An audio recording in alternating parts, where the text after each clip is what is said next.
Hi, I'm just making a video for myself, basically. Um, I'm going to watch The Chosen. I'm going to check out the series on Netflix. I don't really do Netflix that often, but I thought I would find something that was spiritual and Christian, um, because I'm trying to tap back into my faith, especially now, this time.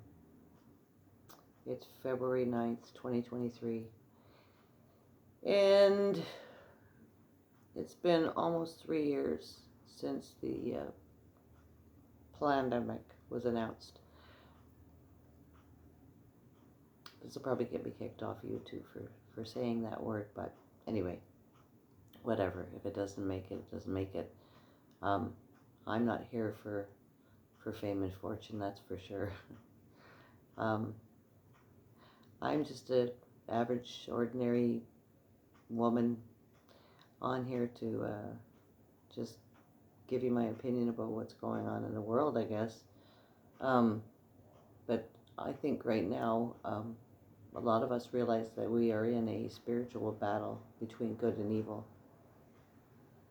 And I had that feeling when it was first announced that we were going into lockdown and that there was a pandemic. My first thought was automatically, this is a spiritual war. I don't know, it just was like a gut reaction that told me that. And then as I've gone down the rabbit hole of information, I realized that I was right. I was right about what I believed. And now more than ever, I can see it because it's just right in our face now. It's these people have become so obvious. They're not even trying to hide things anymore from us. So yeah, it's in your face. Every day it's in your face. You see it on the news, you see it in videos, you see it in music, you see it on, different programming that you watch on TV, and it's like, there's so much garbage TV. I'm sorry. There's no other way for me to put it. I'm old school, I guess. I used to like watching shows like Little House on the Prairie and just movies that had meaning and a story to it, and like usually a love story or something like that, something lighthearted. And the rest of the time, I really didn't watch a lot of TV because, we only had one TV in the house, and my dad was the head of the TV. So, it wasn't until my brother got a TV in his room downstairs that we were able to watch it a little more. But even then, we kept it light. Like I said, Little House on the Prairie, All in the Family, The Jeffersons, Happy Days. Those all those fun, lighthearted shows. They were fun. They had meaning. There was a good story to them. There was morals and values and ideals that I'm finding that a lot of people don't have anymore. And excuse my hair. I put my hair up. It's a mess right now. Anyway. Yeah. So, but now the programming that I see on TV, some of it's really disturbing, actually, to be honest, like spiritually disturbing. Um, and there's references to all kinds of evil things. As far as I'm concerned, they're evil, and some of these shows are children's television programming, and they've gone completely woke, and that really, it really bothers me. It really does. I don't have children. I don't have young children. I have a 26-year-old son. That's the only child. But and I'm not a grandmother yet. But if I had children right now in public school, I would say chances are I'd probably pull my kids out of school right now because of what they're teaching in school. They're teaching kids to judge one another based on color, race, um, and even in public schools like sexual orientation. Um, I turned down a position yesterday. Uh, it was a volunteer position, but they wanted me to go into school, and the age group was 5 to 12-year-olds, and be available for a five anyone between the ages of 5 and 12 that I end up getting to be a mentor for.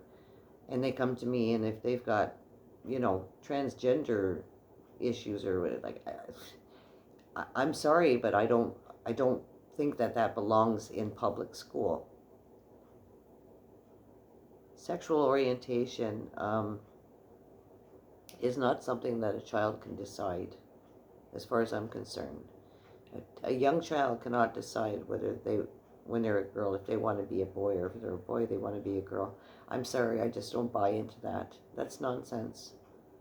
That's just, these people are believing what they're told, and I'm not sure who's telling them, but they're hearing it somewhere, and they're getting confused as parents, maybe.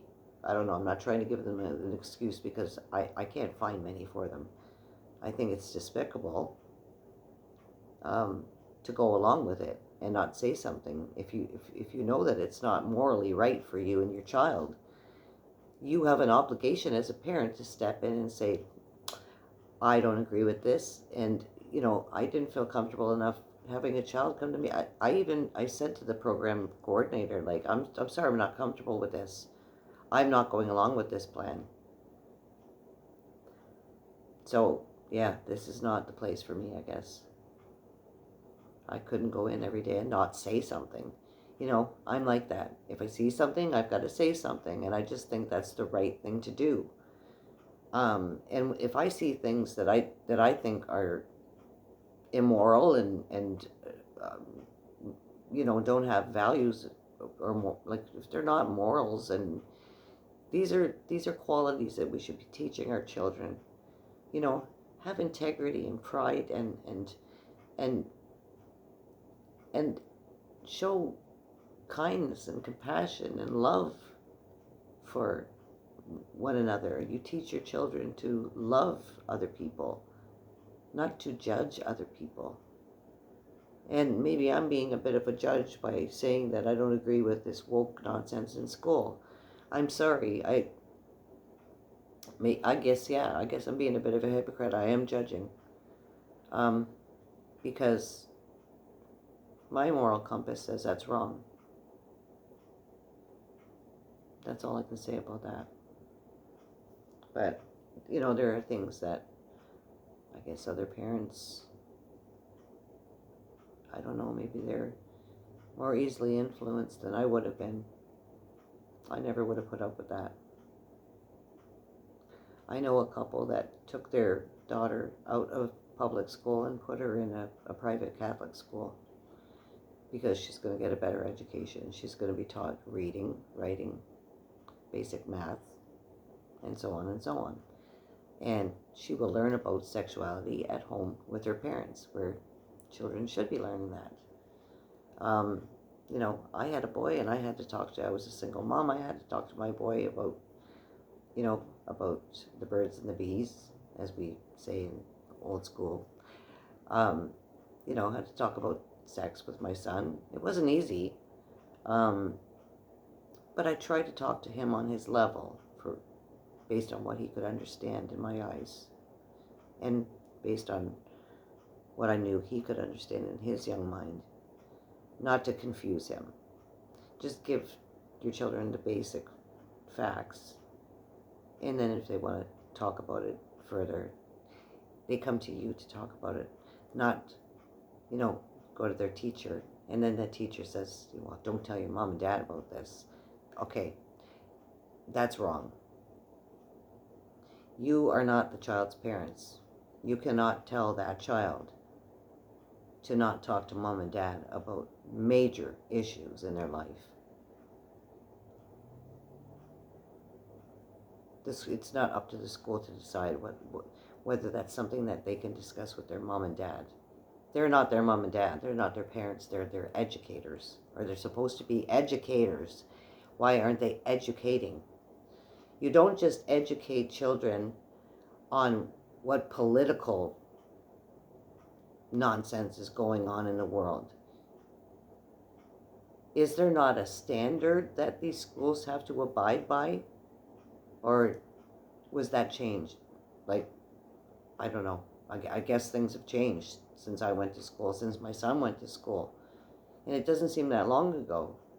But things have come, like, full swing the other way. Like, they've done a complete 180. Like, it's just, there's more bullying than ever.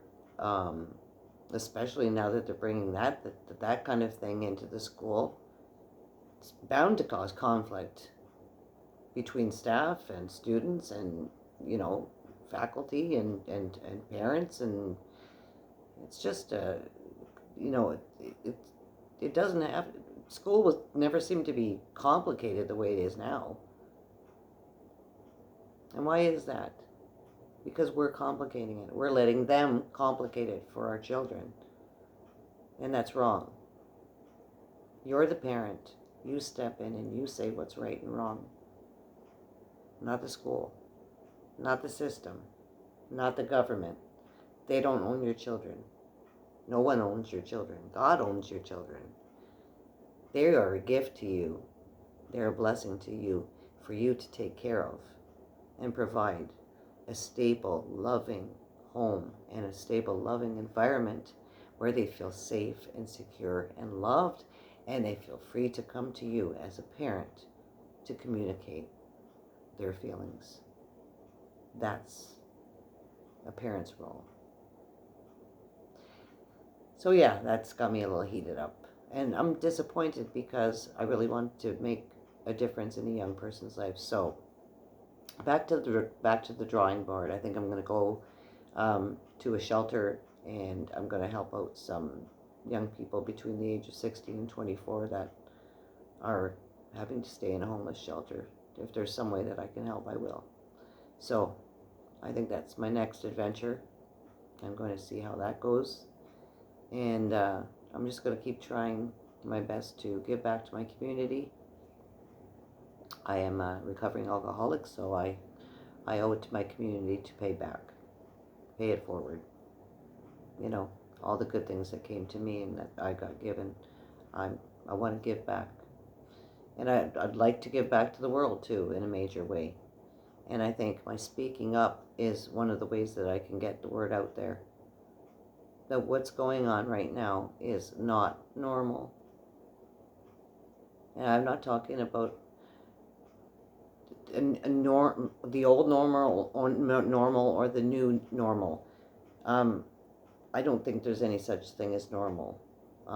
I've never known anything normal in my life. But what I'm saying is we've come out of this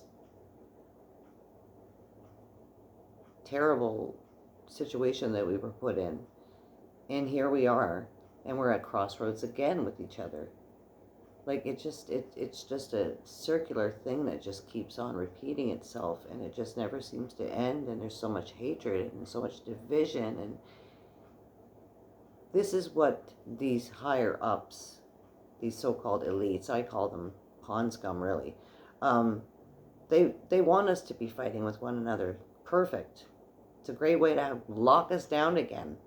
Oh, people are getting out of hand, they're fighting in the street, blah, blah, blah, people are getting unruly. We're going to have to lock them down because they're out there breathing and causing too much CO2 to be released into the air, and that's, going to affect the environment, which is another hoax.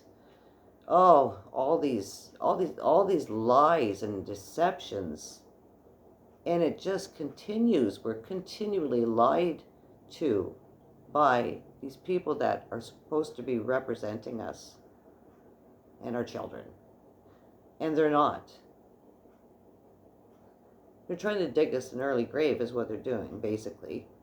And they want us to be at odds with one another. And if we give in to that, they've won. We can win by caring about one another and looking out for one another and learning acceptance and I know it's hard. It's hard for me too. 58 years old. It's not easy to accept things that you never knew before.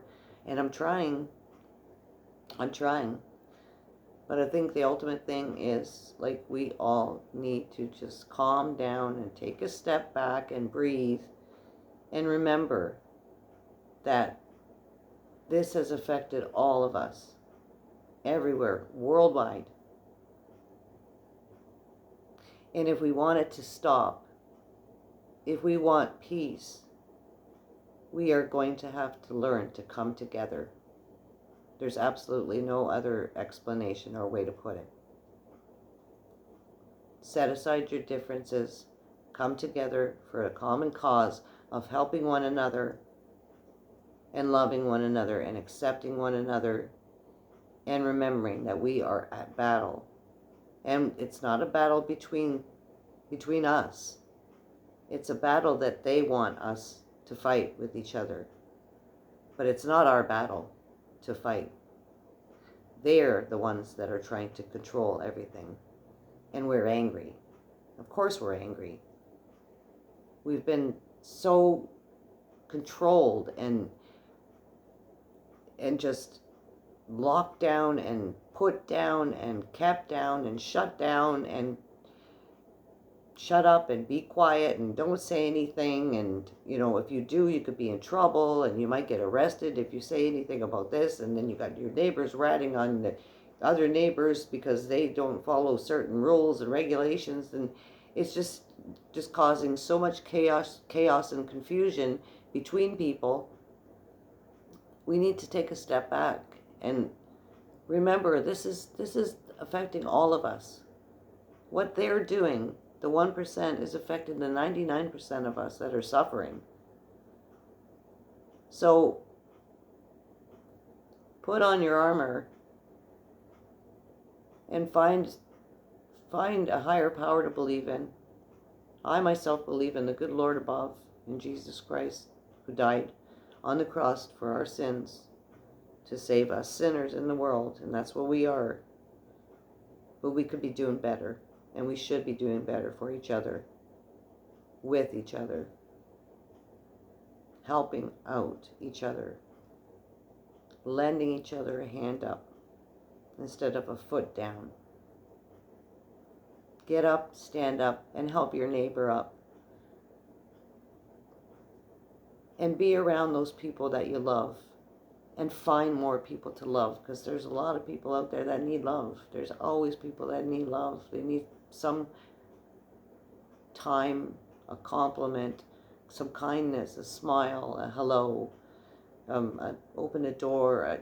Simple things mean so much to so many people. You would not believe how you could make someone's day so much better just by giving them a little bit of kindness and a smile and saying hello. And I always end my videos saying the same thing. Be kind to one another. And be kind to yourself. And let's all just take a step back and breathe. And remember, we've got to have each other's backs, okay? We've got to have each other's backs. There's just no other way to put it. It's time to stand up and stand together and fight this tyranny before it bogs us down forever. Peace.